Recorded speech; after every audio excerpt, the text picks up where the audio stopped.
Hi there, I am Dr. LaQuita J, and welcome to my YouTube channel where I talk about all things in between being and becoming a pharmacist. How you doing? You all right? So today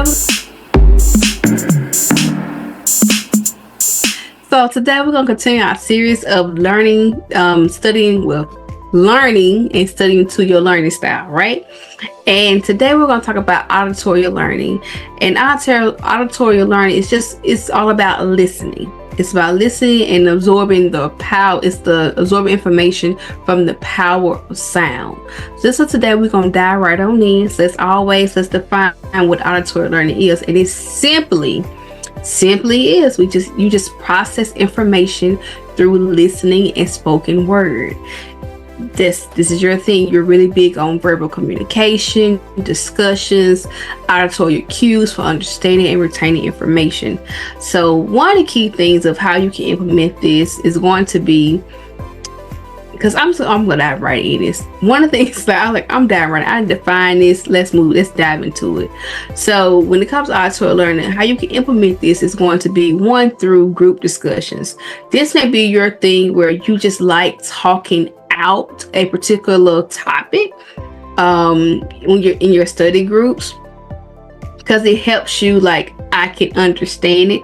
So when you're studying, it'll be kind of the same thing of talking things out. So you may be one of those people who love to do mnemonics and like rhymes, like how can, like, basically saying like I can you create your own mnemonics and stuff to remember key information. Like as you watch in the previous video, and I was talking about visual learning, I said SES because it's one of those things of it was my mnemonic of how I'm going to remember this. Okay, SES. When I think SES, I'm gonna my mind automatically thinks about gram-positive bugs and Staphylococcus, Enterococcus, Streptococcus, because I'm like, that's my little visual nuance.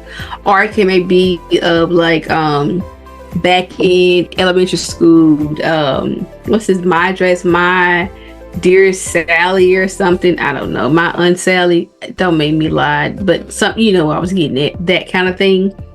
If you remember, drop in the comments because I totally forgot. But it's one of those things too, and it's like more so of having you to do like a sort of active recall and you thinking about numbers. So that's the first way you can learn. Second one is also going to be to teach and explain, and as I said, that's when you really want to benefit more so for group discussion. Or it may be a thing of you're studying this if you are the teacher, you're the expert, or it could be a thing of you're doing like role playing kind of thing. So that's more so teaching and explain kind of concepts. And with this particular, it can be a thing of, yeah, you can know it, but it'll be best if you can teach it. And honestly too, I always remember this. It's one particular night I was studying a group session, and when I say this particular group session, it was just so good. It's because of we learned on all different learning styles in a sense. And so it's like, of course, again, like I said, I like to read and write, right? And we had a board, so you had the whiteboard where we wrote down like notes. And okay, since I'm talking about infectious disease, this Conquer ID course I have, right? So in this, like, I'm just going to use this for instance. So again, let's do the same thing about bugs, right? And just gram positive, gram negative, and just write it all down on the board, right?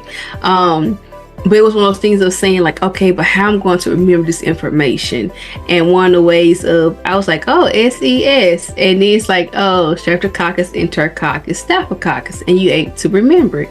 And then it kept going where as we built up on information, we kept going, okay, saying, okay, now we know Streptococcus, okay, what's a drug, what's a actual bud, like that's the root, but okay, Streptococcus pneumoniae, or Staphylococcus aureus. You see how it just built up on each other, and then again, it's like, okay, then go back to what is it? It's gram positive. Then you go into, it's like more so repetition. It's like when you are auditory learning, it's like you're making your own playlist with the information, if that makes sense. Like you keep going back and like, okay, it just keeps stacking up on information. You go back at the same time. And then it was one of those things of when we complete the entire, like we finish the whiteboard of one section information, then we'll go up and say, okay, now you go up and write it. And it was one of those things, like I realized it just really made all the difference. And it was the first time that I actually, like, I walked away and knew the information. I retained it because of repetition. It was visual learning. And as we get through, it was like kinesthetic as well. You can talk it out as well as read and write. So it was like all four. It was so good. So I want to say, like, when it comes to that. But then you may be a thing of also a third one you can use is like you'll be the type of person when you study, you have to read information out loud, because reading information out loud helps you. And one of the quick things you can do is record yourself. So if you're an auditory learner, you can read your notes and record yourself, and then as you're driving somewhere or going whatever, you're just going for a walk, you can listen to yourself. So you're studying because you're auditory learner and you saying it in a way that you can remember, so then you can recite it. So that's like another quick hack you can do for auditory learning. And also too, one thing maybe is to utilize background music, experiment like what helps you enhance your focus. And one of the things is called binaural beats. It is BINURALS. And binaural beats, and it's like a playlist where you got any kind of music platform has them, especially like I know here on YouTube they have it. It's this playlist I listen to all the time when I start working, and it just keeps you up to beat. I don't know, it just does something, but for me it helps boost my productivity and focus because it's got something going. That's definitely one way you can do when it comes to auditory learning. So I did talk about different ones, but even when you are doing, like, as an auditory learner, you're doing math problems, because I know the Naplex is filled with math problems. One of the things you will have to do is verbalize what you're doing so you can know. And it may be the thing when you're in the text room, you're probably talking to yourself a lot. I mean, don't talk too loud so you can get kicked out, but talk to yourself to where you can get it and you just saying things, and it helps you.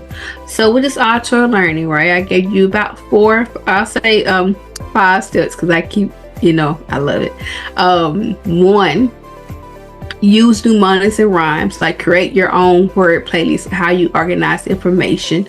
2, do the teach and explain concepts, where I teach you something. So, because they always say if you can teach someone, that means you know it. 3rd one is going to be using reading out loud, like recording. You're the type of person who record lectures and re-listen to them, like constantly re-listen to like your lectures and things of this nature. 4 is kind of 4 is like you do talk and record, like you record say lectures and stuff like that, and you also can like talk things out loud. That's 4 and 4. That's 3 and 4. Sorry.